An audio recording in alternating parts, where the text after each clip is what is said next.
6월 22일 매일 성경 함께 나누겠습니다. 첫 번째 문단입니다. 주는 땅에 비를 내려 주옵소서. 언제 주의 정벌로 하늘이 닫히고 비가 오지 않을 때에 어떻게 내려주려 기도합니까?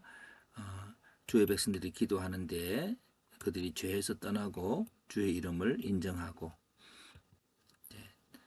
이것은 항상 우리의 회개와 말씀에 대한 이해, 그 다음 회개, 그리고 중보기도, 기도, 그리고 나선 회복. 이게 반복되는 주님의 구원의 과정이라고 여겨집니다. 두 번째 문단입니다. 주는 이 땅의 기도를 들으시고 사유하여 주옵소서. 용서해 주십시오. 그 배경은 재난이 있을 때에 어떻게 자기 마음의 재앙과 고통을 깨닫고 성전을 향해 기도하면 왜 사유해야 됩니까? 그들이 주를 경외하여 주를 길을 갈 수 있도록 주께서 사유하시고 주만 홀로 사람의 마음을 아시며 모든 행위대로 갚으시는 분임을 알게 하기 위해서 곧 예배자가 되도록 그렇게 들어달라고 하십니다. 다음 이방인이 드리는 기도를 들으시옵소서. 어떻게 기도하는 대로 이루어져서 왜냐하면 이 성전이 주의 이름으로 일컫는 것임을 알게 하기 위해서, 또 경외하기 위해서. 다음 문장입니다. 주께서 적국에 사로잡혀간 자들이 드리는 기도를 들으시옵소서. 역시 같은 것으로 용서를 구하고 주님을 알고 용서를 구하고 주를 향해서 은혜를 구하면 됩니다. 다음 문장입니다. 주의 기름 부음 받은 자의 얼굴을 향하시고 다윗에게 베푸신 은총을 기억해 주옵소서 라고 했습니다.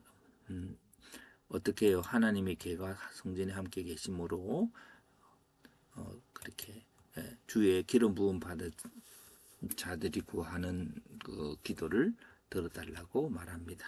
한 문장입니다. 하나님은 성전을 향한 기도를 들으셔서 백성이 주를 경외하게 하소서. 이렇게 한 문장으로 했고요. 성전을 향해 드리는 기도라는 주제로 패턴화를 해봅니다. 기도의 근거는 하나님께서 개와 함께 성전에 계십니다. 기도의 방법은 성전을 향해 기도하는 것이고, 기도 내용은 하나님께서 사람의 마음을 아시고 모든 자의 행위를 아시고 그 행위대로 갚으시는 분임을 깨닫고, 공의에 대한 문제입니다. 공의를 행하시는 하나님. 그리고 이제 회개하고 그 죄에서 떠나려 합니다.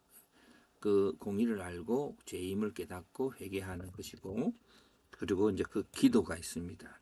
기도가 있고 그 환경 속에서 기도하는데, 기도의 근거가 은혜입니다. 은혜인데 다윗에게 준 은혜입니다. 예.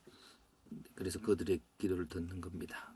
다윗에게 준 은혜란 역시 똑같은 것입니다. 하나님께서 우리의 죄를 용서하시고 우리를 지켜주신다고 하는 것이 다윗의 삶이었고, 그런 하나님에 대한, 그런 하나님을 경험한 자가 세우는 성전, 그런 것이어야 합니다.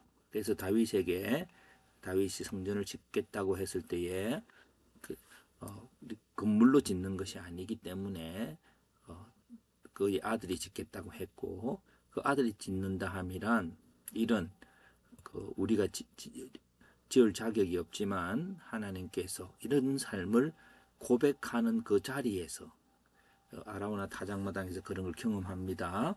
그렇게 하면서 그걸 멀리서 보고 이해했던 자들이 세우는 성전입니다.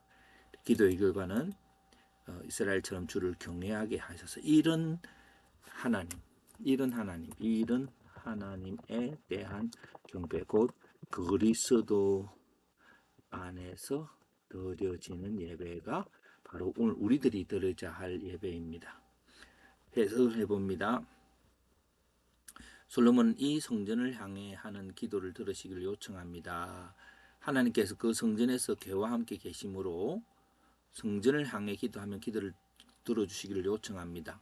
기도하는 자들이 하나님께서 모든 행위를 하시고 그 행위대로 갚으시는데 그들이 당한 고난으로 인하여 당신들의 죄를 회개하고 성전을 향해 기도하면 주께서 그 기도를 들으시고 그를 향하고 다윗에게 베푼 은총을 기억해 주실 것을 경험하게 될 것입니다. 그러면 그들은 이 성전이 주의 이름으로 일컫게 됨을 알고 주를 경외하게 될 것입니다.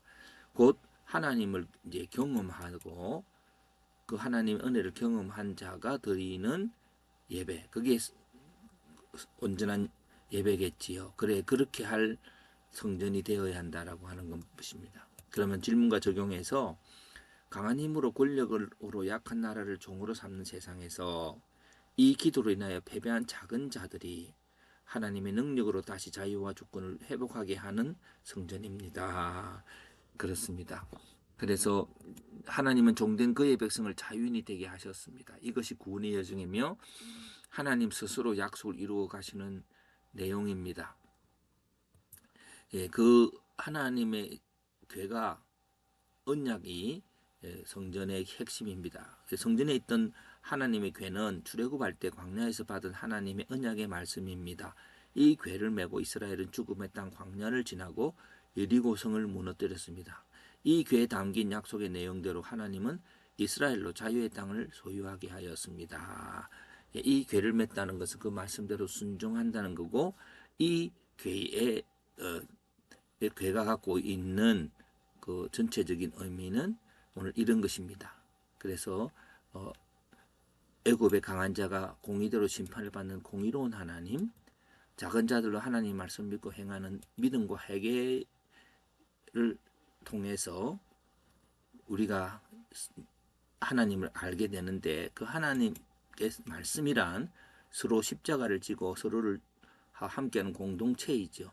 그런 공동체의 말씀을 실천하는 공동체를 통해서 하나님의 번성이 있게 되고 그래서 그런 하나님을 알고 예배하는 곳이 바로 성전입니다.